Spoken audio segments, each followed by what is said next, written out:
ہمارا اجتماعی رویہ یہ بھی ہے کہ ہم چیزوں کو لے کر حتمی ہو جاتے ہیں، حتمی رائے قائم کر دیتے ہیں کہ میرا اس میں یہ ماننا ہے اور بس، اب مجھے آپ کی سننے کی کوئی گنجائش نہیں ہے، بس ہم نے جو فیصلہ سنا دیا، جو کچھ میں سمجھ رہا ہوں یہ آخری ہے، حتمی ہے۔ اور پھر یہ ہوتا ہے کہ اگلے کچھ سال یا کچھ دن چلے جاتے ہیں، گزر جاتے ہیں، اور پھر ہم انہی باتوں سے یو ٹرن لے جاتے ہیں اور خود بھی اپنے آپ سے جو ہے شرمندہ ہو جاتے ہیں کہ اب بھائی میں تو کچھ یہ سمجھ رہا تھا، اور میں بالکل ڈھٹائی کے ساتھ بول رہا تھا، دعوے کے ساتھ کہ جو کچھ میں سمجھ رہا ہوں یہ حتمی ہے، لیکن اب میں اسی بات کو یوں سمجھتا ہوں۔ تو کچھ باتیں ہوتی ہیں اصول باتیں،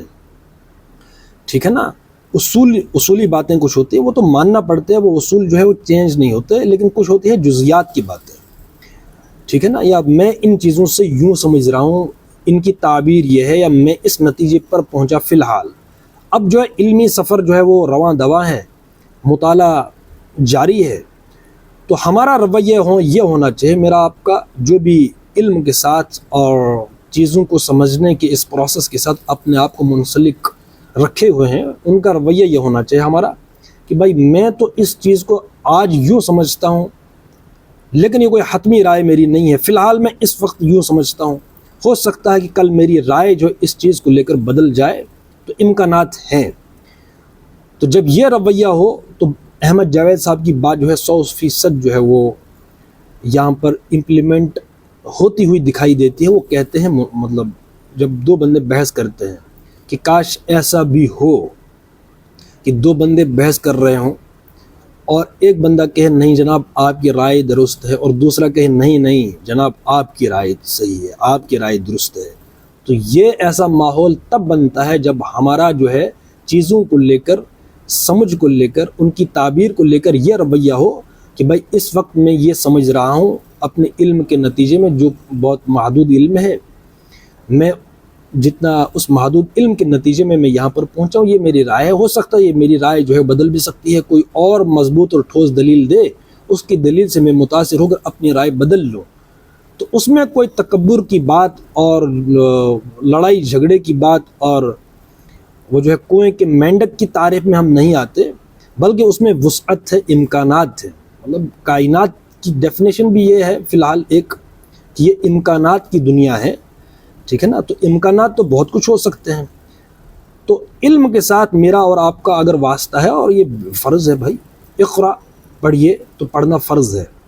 تو یہ جو ہے وہ اینڈ نہیں ہے، اینڈ لیس ہے ایک یہ چیپٹر، ٹھیک ہے نا۔ حتمی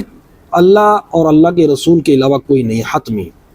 کوئی دعویٰ کرے تو دعویٰ کرنے والا بہرحال اس کی کوئی ویلیو نہیں ہے، اس کا کوئی اعتبار نہیں ہے جو دعویٰ کرے کہ بس ہم تو حاصل نہیں، یہ سلسلہ جاری رہتا ہے، کوئی بھی دلیل جو ہے مجھے متاثر کرتی ہے۔ اس لیے میں یہ جو فرق مسالک وغیرہ، ان کے لیے میں، یا میری جو رائے ہے اس میں کہ ہم یہ کہیں مسالک میں کہ ٹھیک ہے بھائی، یہ جو مسالک بن گئے، ایک کو ایک کی دلیل متاثر کرتی ہے، دوسرے کو دوسرے کی دلیل متاثر کر رہی ہے، اور تیسرے کو تیسری، اسی طریقے سے تو ہر بندہ جو بھی کسی مسلک میں علمی بنیادوں پر ہے وہ کسی دلیل سے ہے نا۔ تو مان لو میں ایک بندہ جو ہے فار ایگزامپل ایک بندہ بریلوی ہے، ایک بندہ دیوبندی ہے، تو جب وہ علمی بحث کریں اور اس رویے کے ساتھ جناب میری دلیل تو یہ بہت عاجزی کے ساتھ، اور ہو سکتا ہے بریلوی دیوبندی ہو کہ اس دلیل سے متاثر ہو جائے، اور بریلوی جو ہے دیوبندی کی اس سے ہو جائے، یا بریلوی جو ہے کسی اہل حدیث کی دلیل سے متاثر ہو جائے، تو یہ امکانات ہیں اور دلائل کی دنیا ہے، ٹھیک ہے نا۔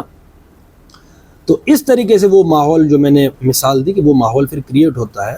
اور اسی میں جو ہے امکانات کی دنیا ہے، اور ہم پھر یہی کہیں گے نہیں جناب آپ کی دلیل صحیح ہے، کوئی کہے گا نہیں آپ کی دلیل صحیح ہے، ٹھیک ہے۔ تو اس میں ہمارا یہ بہرحال ہمارا رویہ ہونا چاہیے۔